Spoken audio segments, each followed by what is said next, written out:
من عمل صالحا من ذکر او انثى وهو مؤمن فلنحيينه حیاتا طیبہ.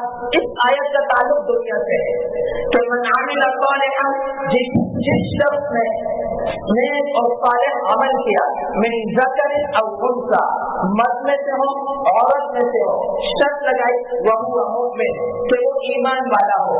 تو اس سے پتہ چلا کہ دنیا کے اندر عمل صالح اس وقت کارآمد ہوگا جب دنیا کے اندر عمل صالح اس وقت کارآمد ہوگا جب ان کے پاس ایمان بھی ہوگا. قرآن کریم کے اندر اللہ تعالیٰ نے ارشاد فرمایا من عمل صالحا من ذکر او انثى وهو مؤمن فلنحيينه حیاتا طیبہ. تو یہ آیت اس کا تعلق دنیا سے ہے کہ اللہ تعالیٰ ارشاد فرما رہے ہیں کہ جس شخص نے نیک عمل کیا مرد ہو یا عورت ہو وهو مؤمن اس حال میں کہ وہ مومن ہے. تو وهو مؤمن کی قید لگا کر اللہ تعالیٰ نے اس شخص کو نکالا جو ایمان والا تو نہیں ہے لیکن اس کے پاس عمل صالح ہے. عمل صالح ہے ایمان نہیں ہے تو اس کے لیے قرآن کریم نے کہا ہباء منثورا. اس کے تمام اچھے اعمال وہ دنیا میں ہی ختم کر دیے جائیں گے. آخرت میں جب ہمارے پاس آئے گا اس کے لیے کچھ بھی نہیں ہوگا صرف اور صرف اس کے سارے اعمال کا بدلہ اسے دنیا میں دے دیا جائے گا. تو وہو مؤمن عمل صالح کے ساتھ ایمان کی قید لگائی. اگر یہ دنیا کے اندر ہے عمل صالح کرتا ہے اور عمل صالح کے ساتھ ایمان بھی اس کے ساتھ موجود ہے تو اللہ فرماتے ہیں فَلَنُحْيِيَنَّهُ حَيَاةً طَيِّبَةً. ہم اللہ کہتے ہیں کہ ہم اسے ضرور بھی ضرور دنیا میں بہترین زندگی عطا کریں گے. ہم اس کی دنیا کی زندگی کے ذمہ دار ہیں. اگر یہ عمل صالح کر لے اور ایمان بھی اس کے پاس ہو تو ہم گارنٹی دیتے ہیں یہ دنیا کے اندر بہترین زندگی گزارے گا اور عیش و عشرت کی زندگی گزارے گا. لیکن آج کا نوجوان یہ کہتا ہے کہ پہلے میں نوکری صحیح کر لوں, میں کاروبار ٹھیک کر لوں, میں شادی کر لوں, میں گھر آباد کر لوں, پھر نماز کے لیے آؤں گا, پھر میں نیک عمل کے لیے آؤں گا. جبکہ اللہ تعالیٰ فرماتے ہیں کہ تو نیک عمل کر, ایمان کے ساتھ تیری زندگی کو بہترین بنانا وہ ہمارا کام ہے. تو عمل صالح کر, تیری زندگی کو سکون بخشنا وہ ہمارا کام ہے. تمہارے ذمہ جو کام ہے تم وہ کرو, ہمارے ذمہ کام ہے وہ ہم کریں گے. لیکن اگر انسان عمل صالح نہ کرے تو آیا اللہ تعالیٰ اس کی زندگی سے سکون لے لیتے ہیں؟ کیا اللہ تعالیٰ اس سے رزق لے لیتے ہیں؟ نہیں, اس سے اللہ رزق نہیں چھینتے, اللہ اس کا رزق بند نہیں کرتے. اس کا رزق اس سے ملتا رہتا ہے آخری سانس تک اور آخری لمحے تک. لیکن اس آیت کا تعلق دنیا کی زندگی سے ہے کہ من عمل صالحا من ذکر او انثى وهو مؤمن فلنحيينه حیاتا طیبہ ولنجزینهم اجرهم باحسن ما كانوا يعملون. اس جز کا تعلق آخرت کے ساتھ ہے کہ جب یہ ہمارے پاس آئے گا ہم اسے بہترین بدلہ دیں گے. لیکن اللہ تعالیٰ نے دوسری جگہ فرمایا ان الذین آمنوا وعملوا الصالحات, وہ لوگ جو ایمان لے کر آئے اور ایمان کے ساتھ عمل صالح کر آئے لہم جنات تجری من تحتها الانہار ذلک الفوز الکبیر. اللہ تعالیٰ نے ایمان اور عمل صالح کے ساتھ قید لگائی کہ ایمان لے کر آئے, ایمان کے ساتھ عمل صالح کیا تو ہم انہیں باغات عطا کریں گے اور جس کے نیچے سے نہریں جا رہی ہوں گی تو ذالک الفوز الکبیر, یہ سب سے بڑی کامیابی ہے. سورہ صافات میں اللہ تعالیٰ نے دو دوستوں کا قصہ نقل کیا, ایک مسلمان تھا اور دوسرا کافر تھا, لیکن آپس میں دونوں کی گہری دوستی تھی, دونوں پارٹنر بھی تھے. مفسرین نے لکھا کہ دونوں نے کاروبار شروع کیا اور کاروبار شروع کرنے کے بعد وہ مسلمان عبادت میں لگا رہتا اور کافر نے ایک دن ان سے کہا کہ بھائی تم کاروبار تو کرتے نہیں, میرا ہاتھ تو بتاتے نہیں, اب کاروبار ختم کرتے ہیں, پیسہ تقسیم کرتے ہیں. پیسے کو تقسیم کیا تو 3000 درہم مسلمان کے پاس آئے, 3000 درہم کافر کے پاس آئے. تو اس کافر نے 1000 درہم کا باغ خریدا اور باغ خریدنے کے بعد اس مسلمان کو پتا چلا تو اس نے 3000 درہم میں سے 1000 درہم نکالے اور سامنے رکھے اور کہا اے اللہ میں اس 1000 درہم سے جنت کا وہ باغ خریدتا ہوں جس میں کبھی لڑائی نہ ہوگی, جو مجھ سے کبھی جدا نہ ہوگا, ہمیشہ میں اس کا مالک رہوں گا, ہمیشہ میری ملکیت میں رہے گا اور ہمیشہ میرے پاس رہے گا. یہ کہہ کر 1000 درہم سے اللہ کے راستے میں صدقہ کر دیا. پھر سے پتا چلا تو اس کے ساتھی نے 1000 درہم کے غلام